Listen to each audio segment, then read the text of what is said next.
Hello, good evening, students. Today's transcription number back of 275 on the speed of 100 words per minute. Start. Then, sir, there is the question of distribution. We have got the Indian Oil Corporation, which is now undertaking more and more the distribution of the products which are coming from East European countries and from Soviet Russia. I do not wish to go into the question of prices of these oil products. It is fairly well known that the prices at which Russia and the East European countries sell their petroleum products abroad vary to a very great extent. But what the reason for the variation is, I have got no data to find out. But that need not worry us.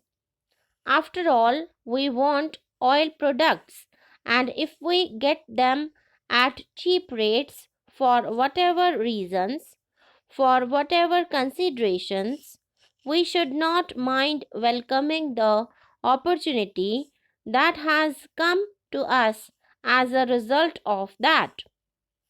I am quite sure that my country is capable of looking after its own interests in spite of any considerations or any motivations that might be guiding these countries to sell their products to our country at cheap rates in case these motivations and considerations are not in the interests of our country.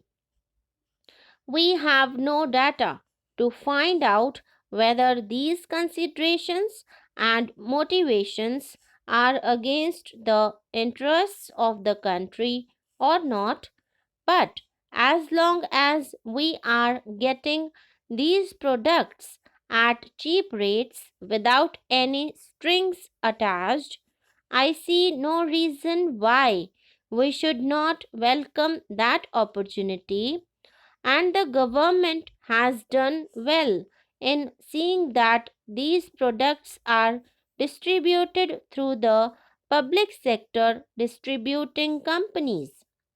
But here again, have we succeeded in mastering the problem of distribution?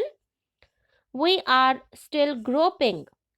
We read all sorts of reports in the press to the effect that heroic efforts are being made by the Indian Oil Corporation to distribute the products that are coming from abroad. I live in Mumbai and I hear rumors that when these products are received from abroad, the Indian Oil Corporation has many times been found to be unprepared for receiving these products, and they have often to be stored in the storage capacity of the very foreign companies against which we are raising our voice today. Here again is a sorry state of affairs. Once we accept this challenge of distributing the products through our own public sector companies, we should be in a position as early as possible to stand on our own legs and not depend on the mercies of these foreign companies. The same is the story as regards petroleum products also. It is a well known fact that shortly we will do better regarding raising of crude oil.